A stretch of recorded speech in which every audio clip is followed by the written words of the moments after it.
Out of need or curiosity, man has learned much about the earth on which he is both guest and prisoner. Often baffled in his brief journey through time, he has found reassurance in the order revealed in nature, the recurring sequence of the seasons, the symmetry in storm. Yet nothing has lessened his terror when nature seems to turn against him, when the earth shudders and explodes in fire, making rubble of all he has built.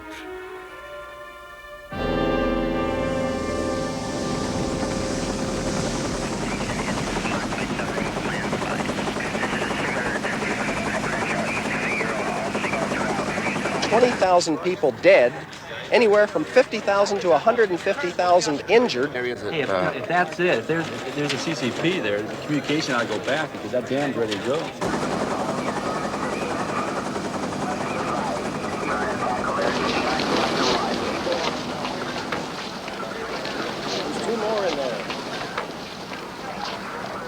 Against the sudden blows of an adversary that often strikes without warning, some have tried to create defenses. Powerless to prevent eruption or earthquake, they seek to diminish its toll.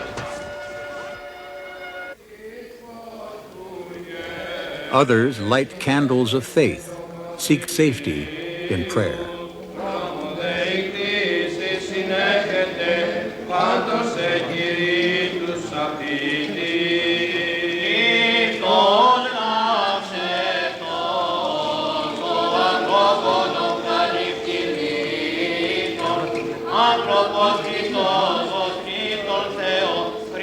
Today, new candles light the dark.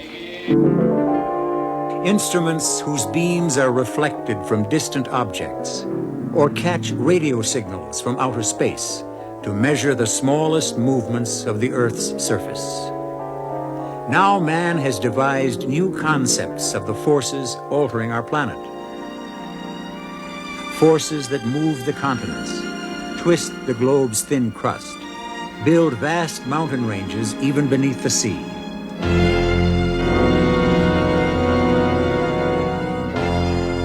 Like all living things, Earth is in ceaseless change.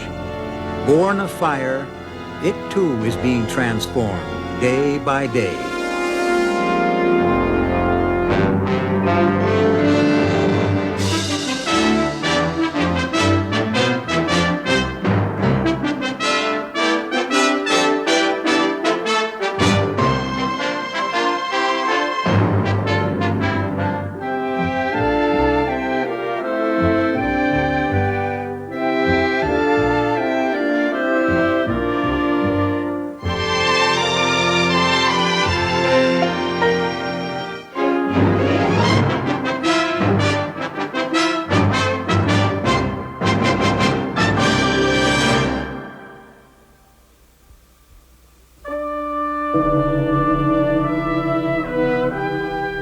Once this was blank ocean, the cold, storm-swept Atlantic off the southern coast of Iceland. Then, in fiery eruption during the winter of 1963, the island of Surtsey began to emerge from the sea. Today, its single square mile of ash and lava forms one of the newer additions to the land surface of the globe. Yet, this virgin terrain is no longer wasteland. Already life has found it. Already seeds born by wind and wave have taken root in the ash, and birds have begun to nest along the cliffs.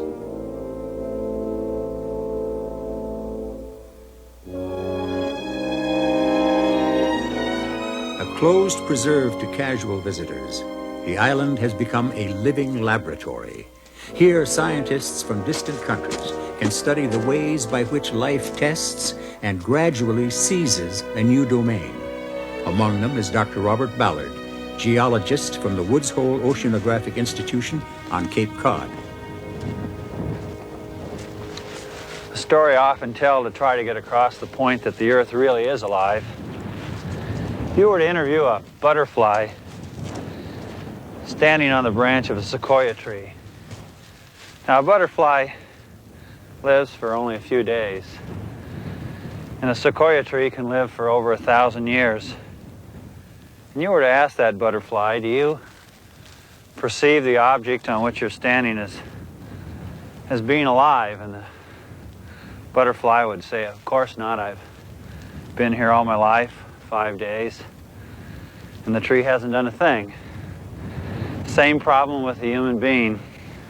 If you were to ask a human being, perhaps one that's lived 100 years, if they perceive the Earth, which is over 4.5 billion years in age, as being alive, they'd probably say, of course not. I've been here all my life and it hasn't done a thing.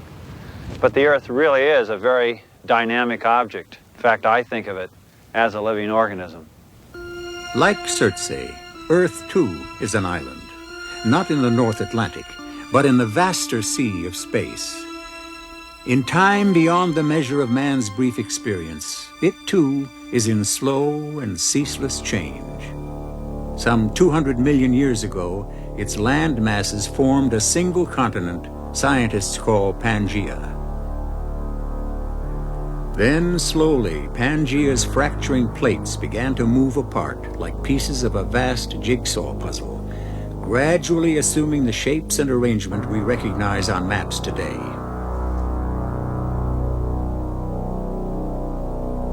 Riding upon a semi-plastic layer of Earth's fiery interior, the ocean floors and continents that form its crust, or lithosphere, are in continuing motion. Though the continents seem stationary to living populations, they move an inch or more each year. The friction occurring along the plate margins is often marked by earthquakes and volcanic eruption. Sometimes, as in California's San Andreas Fault, the opposing plates grind against each other in a sideways or lateral motion called translation. It is when a section of the fault locks, builds up tension, then abruptly releases that major earthquakes occur.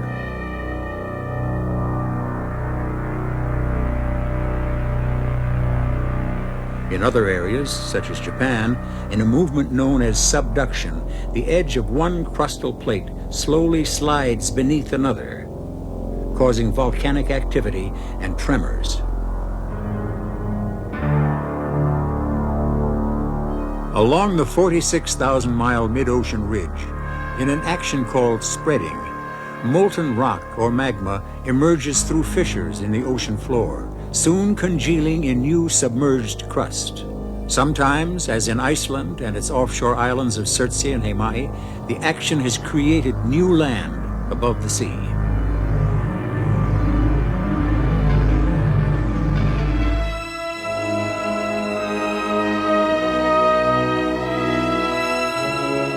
Barely 200 miles south of the Arctic Circle on the fiery seam still building Iceland itself, Heimaey is accustomed to change.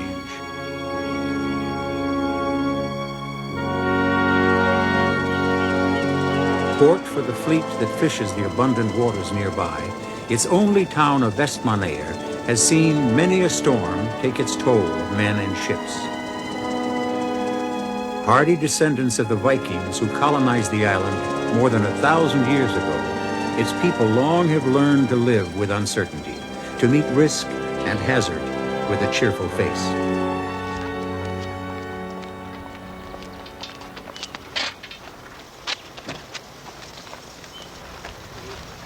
Each summer, by long-standing tradition, the entire population moves out of town on a 3-day community holiday.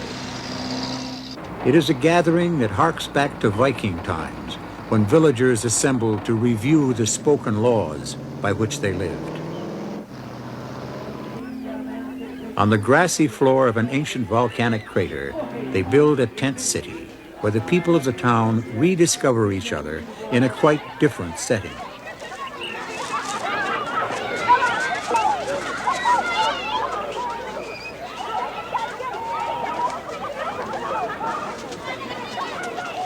Side by side, they celebrate many things. Home rule won from Denmark more than a century ago, the inheritance of their Viking past, their survival of dangers that sometimes rise from the earth itself.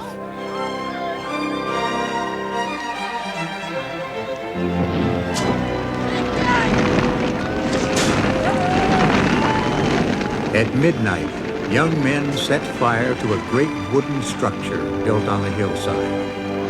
As the flames flare against the dark, they summon varied emotions among the watchers.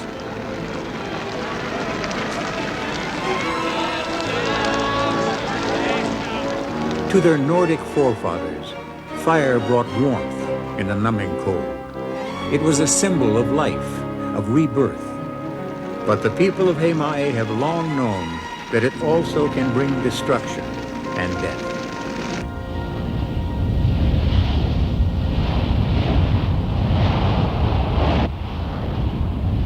In the winter darkness of January 1973, it brought disaster. Just beyond the town's edge, a fissure cracked the earth, abruptly spewing molten lava and ash hundreds of feet into the air. Roused from their beds by the sudden threat, most of the population was evacuated to the nearby mainland. But volunteers would fight a 5-month battle with the new volcano, now called Eldfell, Fire Mountain.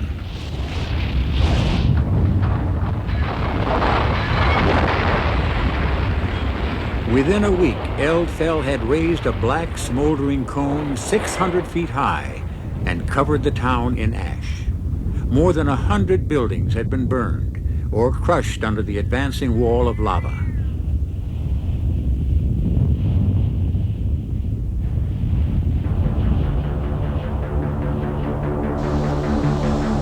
In early February, the lava threatened to block the entrance to the harbor. Desperately, emergency teams fought to dam the flow by hardening the lava with great streams of cold seawater.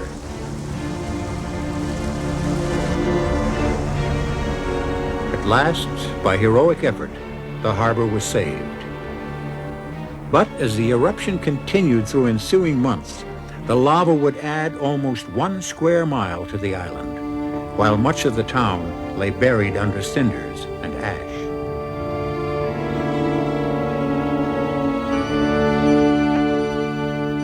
It would take years to dig out, but at last the precincts of the dead are tidy again.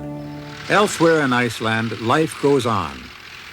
Under the shadows of the volcanoes that remain a perpetual enigma, farmers gather crops, prepare for the winter to come. They are doing more. Boldly, Icelanders are making use of the very forces that threaten them.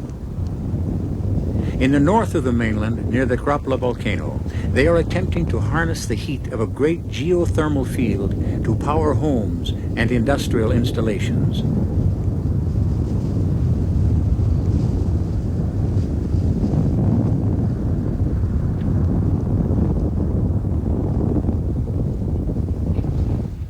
Recent eruptions have reminded Icelanders of the unpredictability of the powers they are trying to employ. With Dr. Haraldur Sigurdsson, volcanologist from the University of Rhode Island, Dr. Ballard visits a site where recent lava flow has threatened a newly built electric power plant.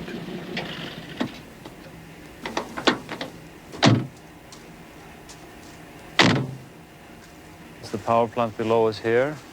And if you look over this way, you see you can see the recent flows. Entire caldera, recent lavas. Now the flows that were, earlier this year are down there. Yes, that you can see the steam defining the fissure that's been erupting during the last 5 years and the black lava flows that have been coming out.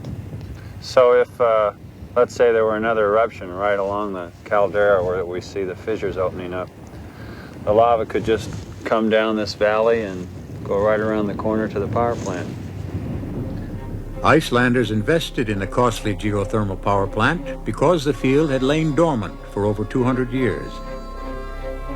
Begun in 1975 as an alternative to a hydroelectric dam, the plant was almost immediately threatened by a series of violent eruptions that brought the lava flow within 1.5 miles.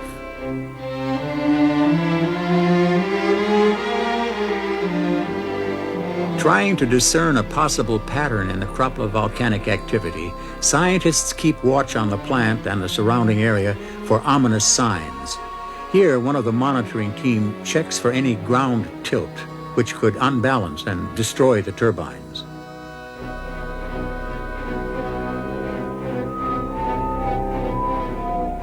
In a field near the plant, he checks daily for signs of subterranean activity, measures any possible change in the gap between two pipes planted on opposite sides of a fissure.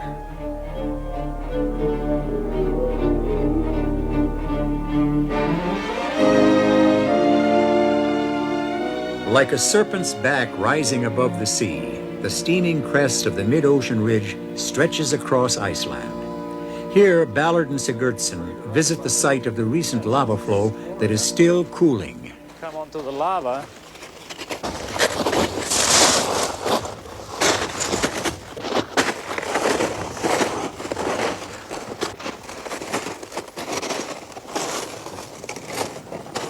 We are in the fissure that erupted 6 months ago. So everything we're walking on is less than 6 months in age. That's right, and it's still cooling off here. That's why it's still like a sauna bath. It's about as fresh as you can get, short of having it red. Yes. Sit Take down and this look in. around here. If you can sit without cutting your pants.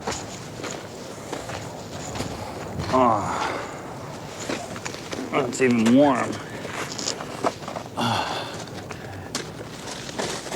Now understand that when this eruption began to take place, a tourist from Denmark or something was standing right where the fissure opened up, and He was quite close to the area where the crust split and rifted apart, and the lava started to squirt up. so he just took Lava. off.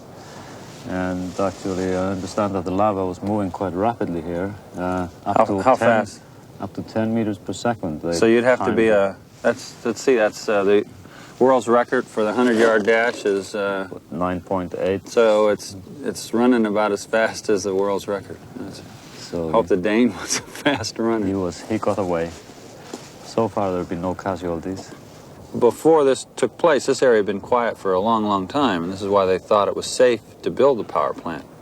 This area has been without volcanic activity for about 250 years, and therefore there was the general feeling that there wasn't an imminent danger, and it was a worthwhile risk to take to start construction of a geothermal power station in this central volcano. And they've invested what?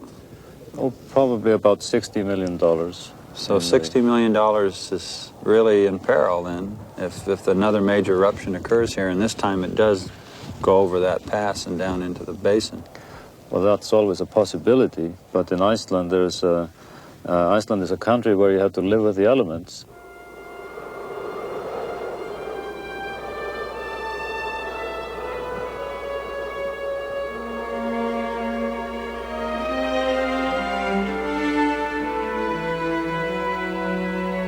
In patient calm, Icelanders accept the gamble nature has imposed upon them.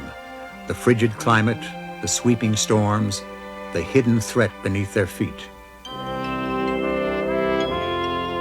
Even as they keep a wary eye on the dangerous giant who has built the very island on which they live, they use his heat to warm their cities and homes, even their indoor gardens, a kind of compensation for the risks they philosophically endure. In winter darkness, they take light from the subterranean depths. Warmed by the hidden furnace of the earth itself, vegetables ripen in the Arctic cold. In the volcano's fiery breath, flowers bloom.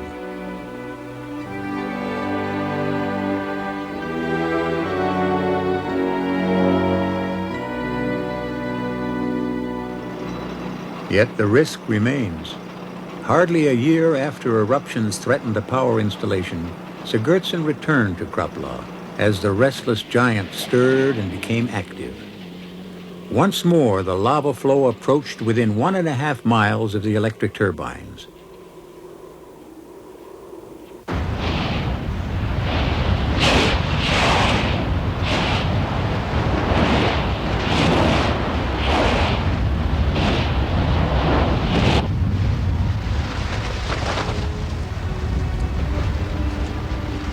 Though the fiery fountains gradually subsided, the eruption raised the ground level to provide a slope for future lava flows to travel toward the power plant.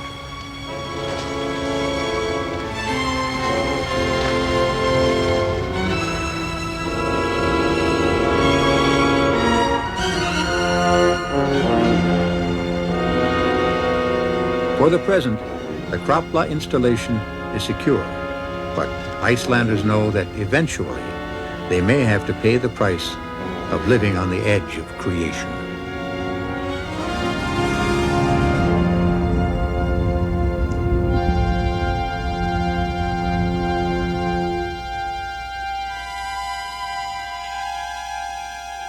Sometimes the action of the mid-ocean ridge brings surprisingly opposite effects. In Iceland, its slow spreading process over millions of years has created the great island on which the people live.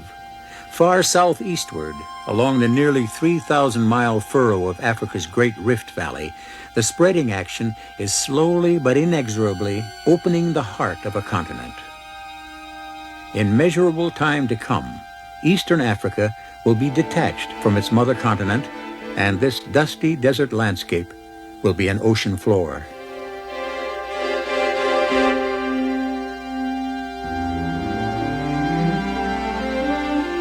Already in the Afar Triangle at the Horn of Africa, the process has begun.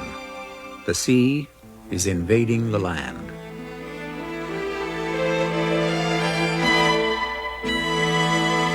At Djibouti's Rubat al-Harab, an inland extension of the Gulf of Aden, the sea is temporarily delayed by a narrow barrier of small volcanic hills sealing off Lake Assal.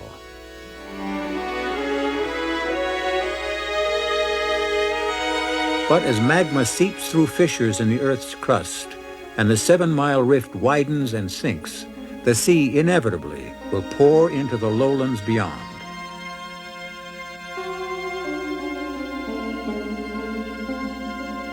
Already, seawater from Rubat al-Harab has begun to work its way downward through cracks and subterranean channels, undergoing substantial chemical change as it penetrates the heated rock layers below.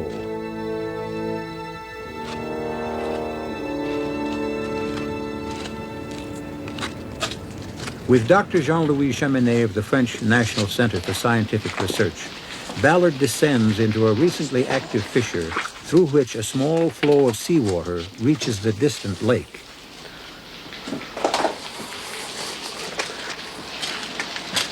So this is the sea coming in, right? Yeah, by a system of fissure, of gap. But this is where the water that we see on the other side of the rift going into Lake Assal originates from? Yes. So it comes in from the sea? Yeah, from the sea and across the rift by the fissure, the gap, inside the mountain and out the other side. Yeah. Now, was this fissure in existence in 1978? Yes. It just widened? Just widened. Because just a lot of these rocks look just perched, as if they're ready to come down now. Yes, and the car here, just near. Right. Well, we should move the car.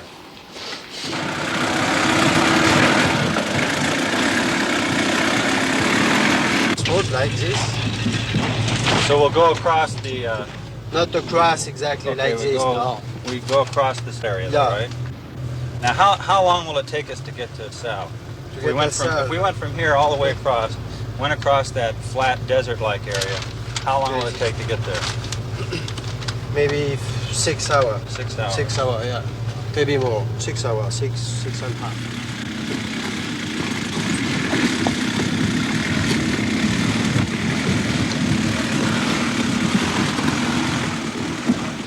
In torrid heat that reaches more than 130 degrees Fahrenheit, the water here and in the Rift Valley is often reduced to a caustic brine. I'm standing 500 feet below sea level near the shore at Lake Assal. The ocean is only 6 miles away. If it weren't for these young lava flows filling the valley floor, I'd be underwater right now. In fact, the ocean's trying to do that. As rifting develops in the valley, these deep fissures start to form. This lets water travel beneath the valley through the fissures, and it can enter Lake Assal along this outlet. In fact, there's several of them in the valley.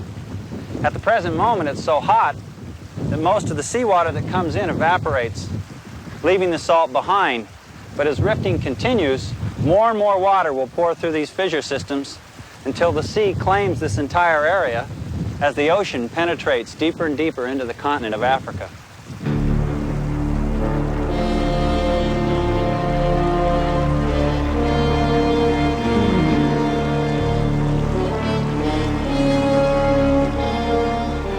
Here, as in Iceland, the spreading action creates new crust. Elsewhere, in compensation, the distant edges of an expanding plate must be destroyed.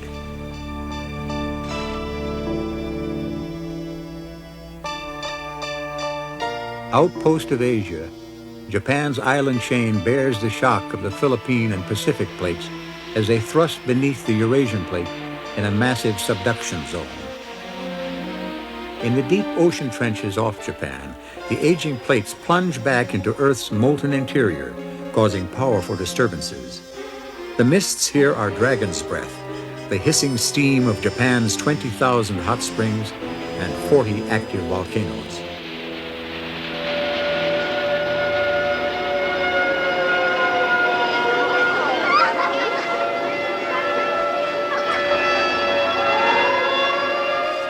With a long history of destructive earthquakes, Japan has begun a massive effort to prepare for the future. In Shizuoka's prefecture near Tokyo, school children take lessons in reading, writing, and catastrophe, learning the skills that may save their lives.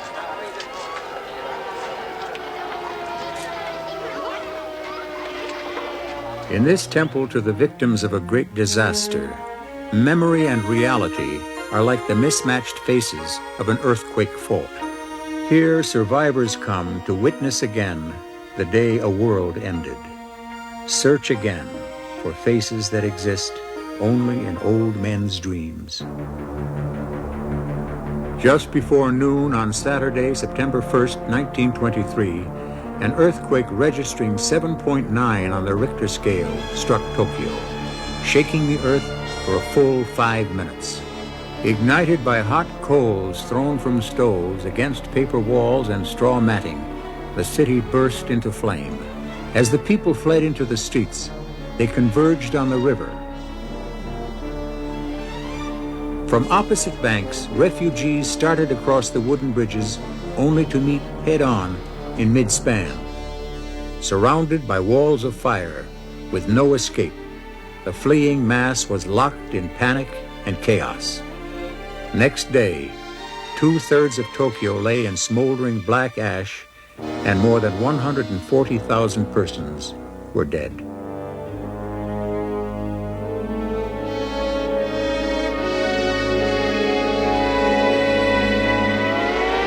Today, the Japanese are building more than temples to the dead. Fearful of a predicted recurrence of the Great Kanto quake, 13 million persons in the Tokyo and nearby Tokai areas participate in a vast drill in which every citizen is learning to play a role.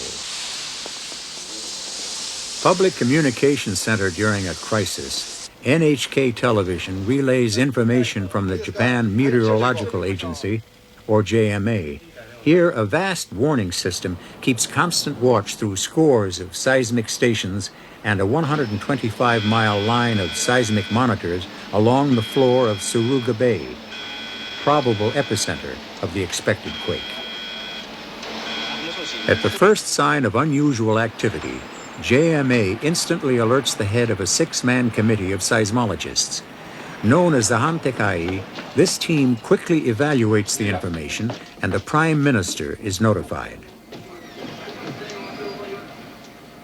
While police, firemen, and other public employees take their posts to prevent general confusion or panic, there is a delay of 30 minutes before a warning is broadcast. Each of the Tokai region's cities and towns has a municipal disaster plan, and through drills, most people have learned the precise steps required after such a warning. Turning off gas and electricity, citizens secure doors and cabinets, then take up their earthquake kits and march off to join the general exodus through predetermined escape routes.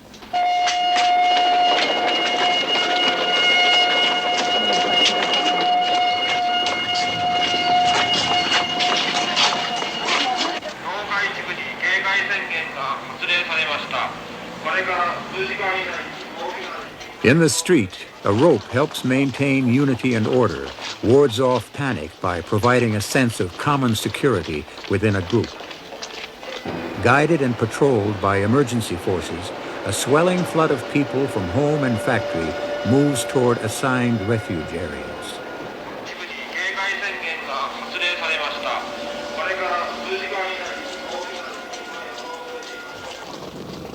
To escape the giant sea wave or tsunami, which often follows a quake, the harbor fleet sets out to sea.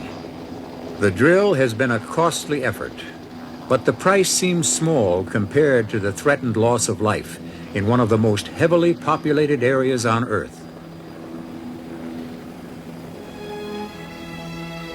Eastward across the sea, this tree-shaded oasis near California's Mojave Desert offers deceptive sanctuary. Like Japan's thermal cauldrons, it too is part of the ring of fire that circles the Pacific. Here along the 700-mile San Andreas Fault, the Pacific Plate grinds slowly northward against the North American Plate, sometimes locking, building stress, then suddenly releasing in earthquake. Whether exposed as a naked scar crossing the Carrizo Plain near Los Angeles, or pleasantly disguised under grassy slopes and a chain of sag ponds near San Francisco, the fault stretches like a taut line of danger between the state's two most heavily populated centers. In times past, each of the cities has felt its power. Once the fabled gateway to the gold rush, its hills crowned with ornate palaces of mining and railroad tycoons, San Francisco today soars in a dazzling array of skyscrapers along its Embarcadero, daring evidence of a city that refused to die. Dr. Ballard recalls a fateful morning at the beginning of the century. On the 18th of April, 1906, the San Andreas Fault suddenly snapped. The city of San Francisco felt the brunt of the blow. Some 700 people were killed and most of the city was destroyed by fire. Today, people think of it as an event found in history books. Yet to geologists, the fault is very much alive.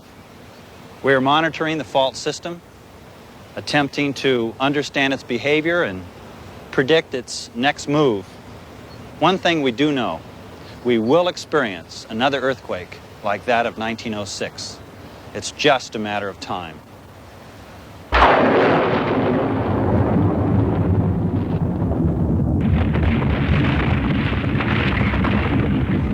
At dawn, February 9th, 1971, an earthquake registering 6.4 on the Richter scale struck the San Fernando Valley in Los Angeles. Twisting railroad tracks, shattering highway overpasses, it strewed disaster across the city landscape as if by an angry giant's hand. Like a silent accomplice, flames leaped through the wreckage. Great hospitals and other structures collapsed. Everywhere, the quake trapped its casual human victims. When it had passed, the city counted the cost. 64 dead, $500 million in property damage. Because the water behind a weakened dam was quickly lowered, thousands of lives were saved, which otherwise might have been lost. In its aftermath, alarmed public agencies radically expanded their earthquake preparations. Today, not only standard surveying methods, but a wide array of new instruments are employed to monitor California's fractured landscape. Using laser beams and radio waves from remote stars, scientists can measure the state for crustal changes or plate movements as small as an inch. Along the San Andreas, a network of seismic devices reports local changes in the release of radioactive gas from rock strata, sudden drops in the water level of wells, variations in gravity or the Earth's magnetic field. Other meters detect the slightest movement deep beneath the surface, measure strain in a locked section of the fault. The state of California also is checking its basement, above which 24 million people live. From hundreds of instruments scattered across the length of the state, continuous reports flow into separate computer centers for the southern and the northern sectors.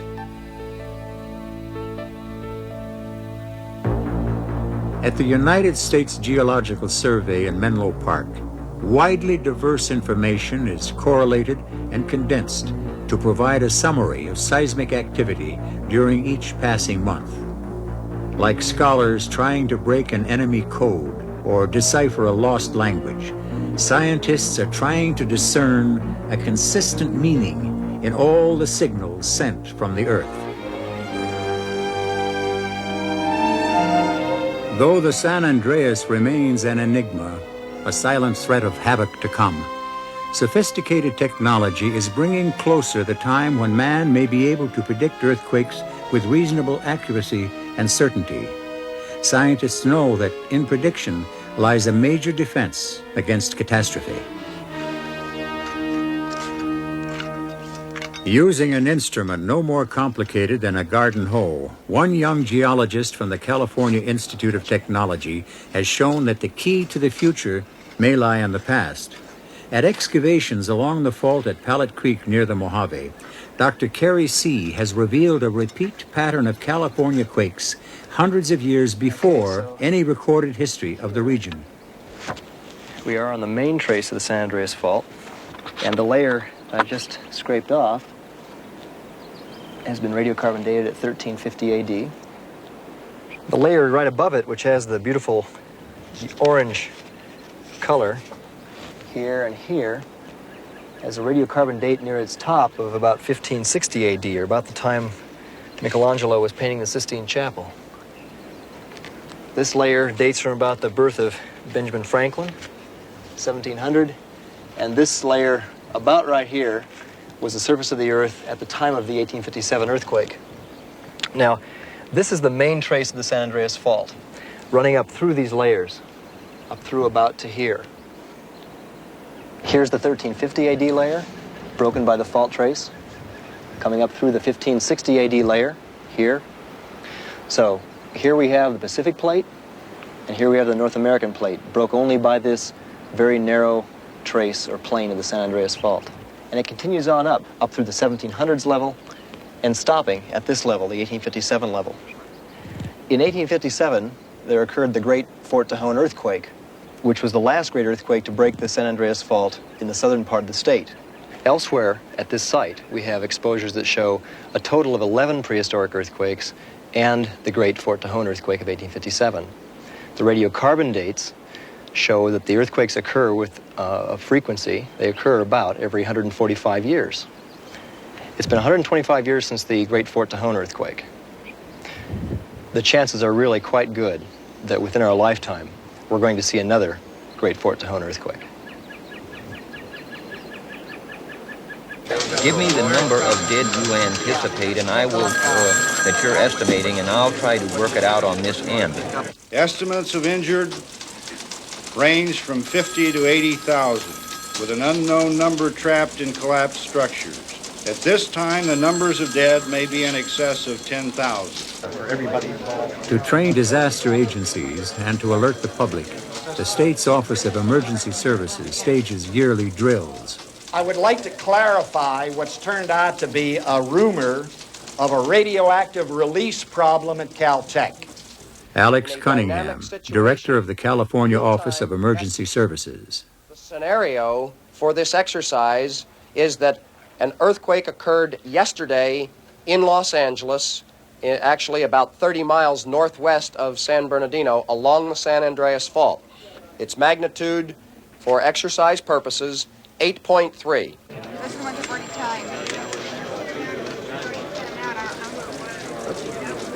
And believe me, we are very selective at the state level on using guard resources, and I recommend strongly now. I can't handle a delicate issue like this on the phone. I recommend very strongly that if you want the guard for this, that you're going to have to come through bureaucratically. We need to have an update as of this time on the number of injuries and deaths, please. All the hospital beds in Northern County appear to be down. Southern County looks like they're in pretty good shape, but they've got a needs assessment team. Will be back in a half an hour and give us all the figures. Hold on a second. We got to get anything with it. Okay, we got to get this together. The state of California is very well prepared to handle a moderate earthquake. And the citizens who have been through these kind of quakes are reasonably well prepared. But when we talk about a catastrophic earthquake, something in the area of an 8 or an 8.3, no level of government, and particularly the individual citizens, are prepared for such an event. It's no longer a question of if the big earthquake is coming. It's simply a matter of when. Scientists are telling us, because of recent seismic activity and other phenomena, other scientific data, that the great earthquake will strike in Southern California sometime in the next 30 years. Unfortunately, many people say, well, if it's 30 years away, we don't have to worry about it. It's not 30 years away. It could happen tomorrow. It could happen today. It could happen next month. But sometime in the next 30 years, we're going to have it, and people damn well better prepare themselves for it. Distantly aware of threatened holocausts, most Los Angeles residents remain caught in the traumas and traffic jams of daily life. Too few know the mathematics of terror. At the time of the 1857 quake, 11,000 people lived in Los Angeles. Today, there are more than 7 million. Many remember the impact of the San Fernando tremor, but the 8.3 earthquake, which scientists now predict, will be a shock 800 times as strong. A natural disaster without precedent in American history.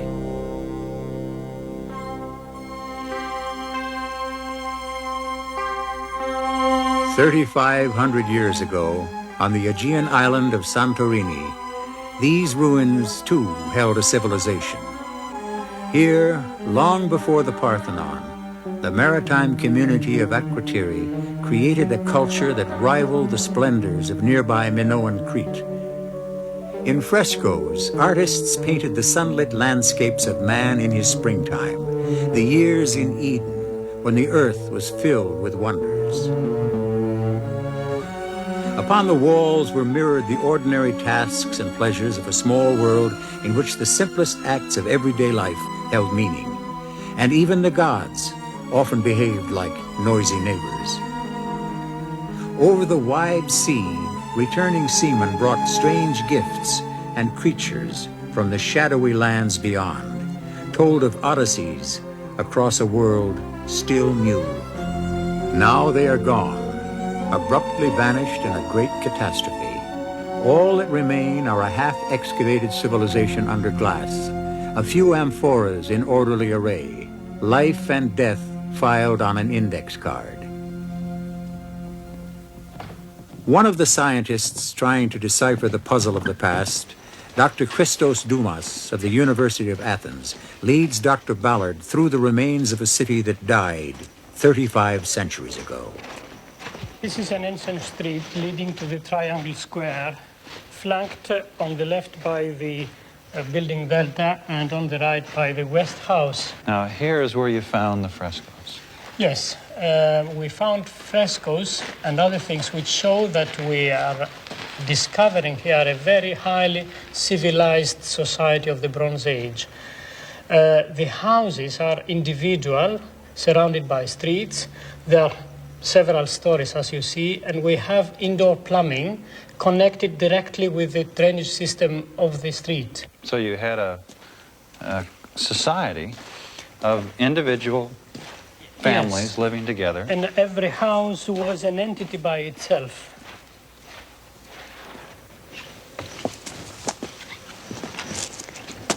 And here we can see how sophisticated these houses were. The basement, as in many other houses, was used for storing goods. A variety of crops like barley, flour of barley, lentils, various nuts like almonds. So they had a pretty good diet. I mean, it was varied. Yes, and they were consuming also seafood because we found shells of sea urchins and remains of dried fish. The city was captured by the earthquakes, and this staircase shows that it was broken before the eruption of the volcano. So this probably caused them to evacuate. Yes, it was a warning for the people. And then after the earthquake, the major eruption occurred. Yes, it destroyed almost everything, as you see. and then the site was covered with volcanic ash.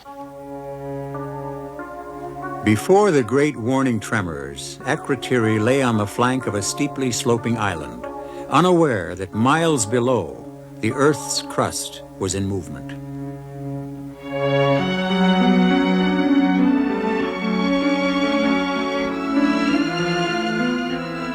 Soon after the quake, the island exploded in one of history's prodigious volcanic eruptions.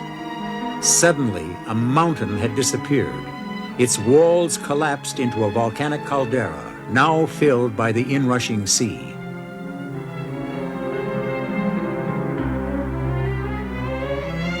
A vast, searing cloud of pumice and ash buried Akrotiri and surged over the Mediterranean with an impact on history that still is being assessed. We're inside the caldera. Behind me are the layered walls of the volcano, which record its long history. The black layers are basaltic lava flows. The red ones are tephra, ejected from the volcanic vent. These prehistoric layers once formed a great volcano over 5,000 feet high. About 3,500 years ago, the entire volcano erupted, destroying over 2/3 of the island. At the top, today you can see a white layer of pumice and ash, which records that great event. That layer is over 100 feet thick.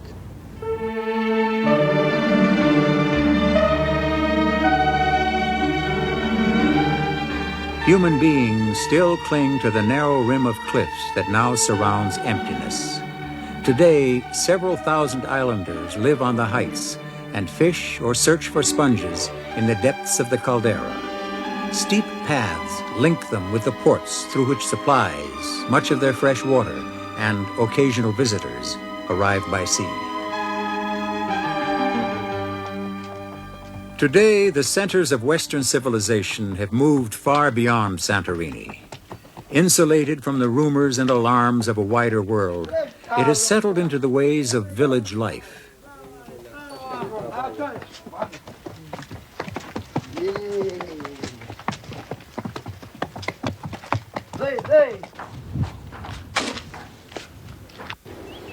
Upon the cliffs, workmen build and repair structures using the very ash and pumice of the explosion that once destroyed their island. In the fields around them, farmers tend vineyards and reap grain planted in the volcanic soil. The pumice is even sold for profit, was once exported for the building of the Suez Canal more than a century ago.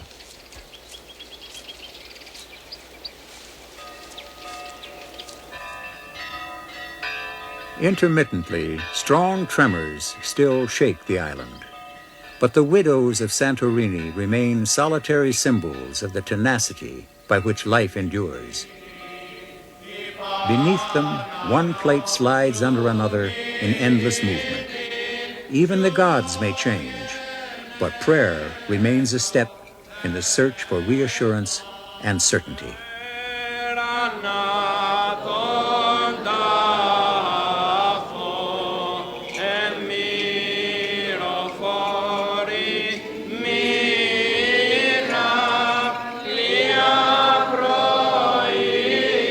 On Good Friday, worshippers are surrounded by frescoes that describe not the joys of life, but its tragic burdens. Yet for the devout islanders, faith holds a triumphant hope. Out of death's darkness, life returns, a flame passed from candle to candle.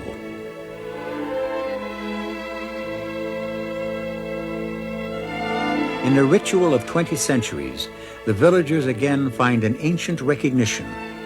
In the Easter story of resurrection, they tell their own.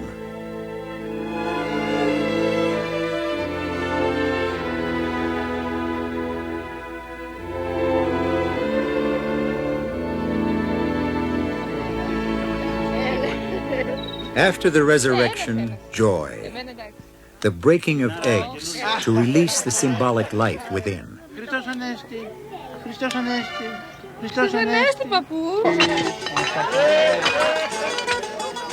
Across the island, after 40 days of fasting, the villagers feast and dance. έξω από την πληθάδα.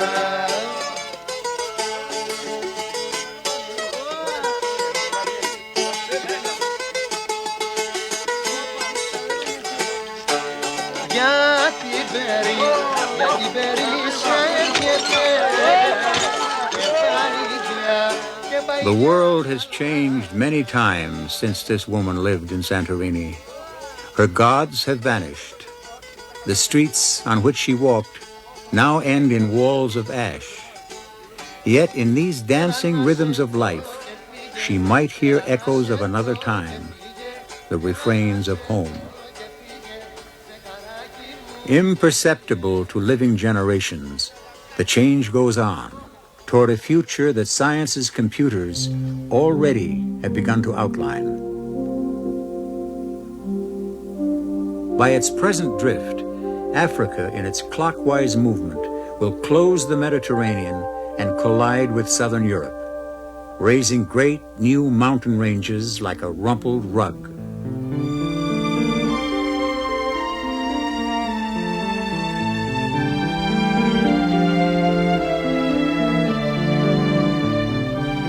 In Africa itself, the sea at last will flood the desert thorn trees, isolate eastern Africa, invade a domain once held by elephants and lions.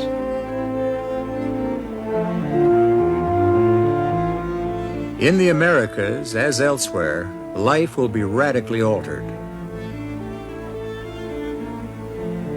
Mecca for millions of fugitives from the wintry east, Los Angeles may have to doctor its swimming pools with antifreeze.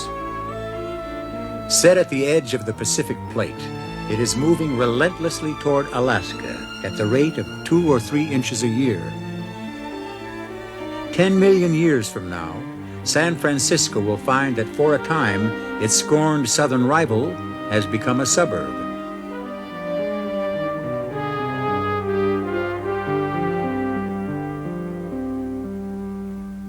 New York may become part of a vast volcanic range as the expanding Atlantic floor passes under the eastern coast.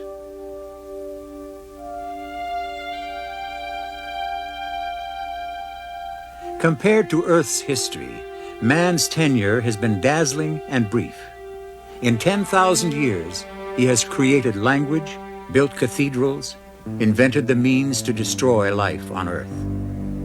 His computers can project the destination of continents 200 million years from now. But where man will be, none can predict.